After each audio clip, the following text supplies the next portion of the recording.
नमस्कार मंडळी, संगीतास रेसिपीमध्ये आपलं सगळ्यांचं खूप स्वागत आहे। तर आज मी बनवणार आहे उपवासासाठी एकदम मस्त आणि टेस्टी साबुदाण्याची खीर।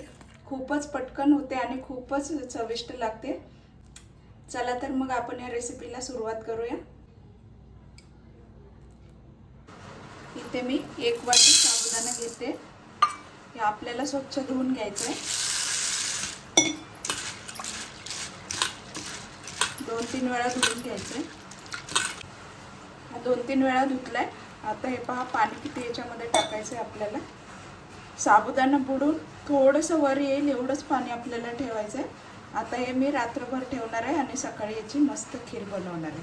तर आता हे आपण झाकून रात्रभर असंच ठेवूया। तर हे पहा, रात्री मी साबुदाणा भिजायला टाकला होता। खूप मस्त भिजलाय, एकदम छान असा। हे पहा, एकदम छान।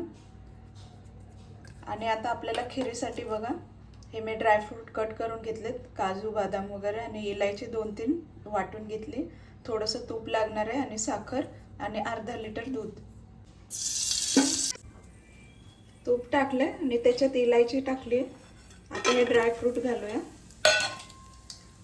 हलवून घ्यायचे।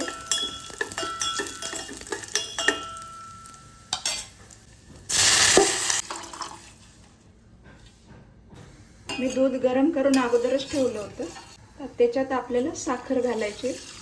साखर तुमच्या आवडीनुसार तुम्ही घाला।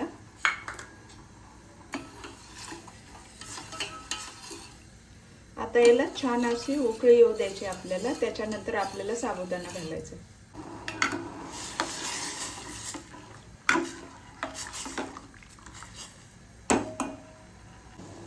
बघा, मस्त उकळी आली। आता आपण याच्यामध्ये साबुदाणा घालूया।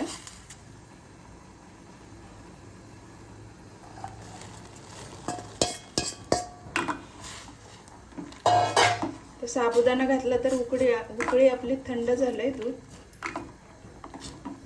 याला परत एक उकळी येऊ द्यायची आणि नंतर आपण थोडं गॅस लो करूया। अशी साबुदाण्याची खीर खूपच छान लागते आणि टेस्टी पण होते। हे ड्रायफ्रूट आणि इलायची तुम्हाला नको असेल तर तुम्ही नाही घातली तरी चालेल, ऑप्शनल आहे।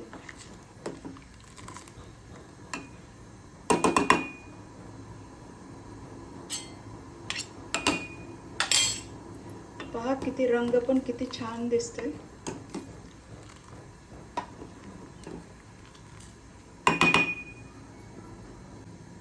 जराशी उकळी येऊ लागली। आता आपण गॅस बारीक करूया आणि थोडं शिजवून घेऊया 5 मिनिट।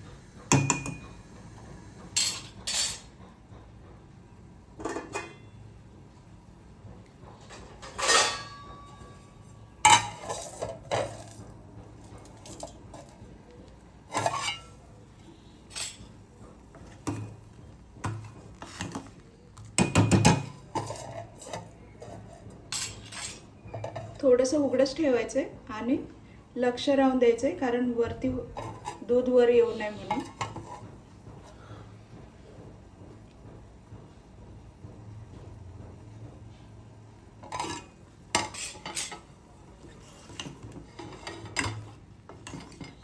हे पहा, साबुदाणा मस्त फुललाय। खूपच छान खीर झाली आपली।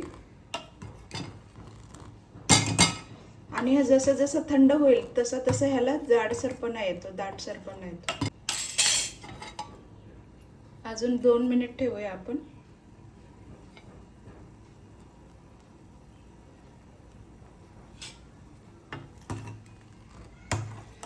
हे पहा,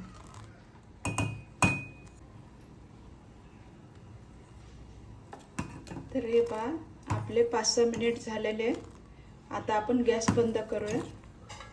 तुम्हाला ही रेसिपी आवडली असेल तर नक्कीच लाईक करा, कमेंट करा, शेअर करा आणि सबस्क्राईब करायला विसरू नका। चला तर भेटूया मस्त अशाच खमंग रेसिपीमध्ये। थँक्यू।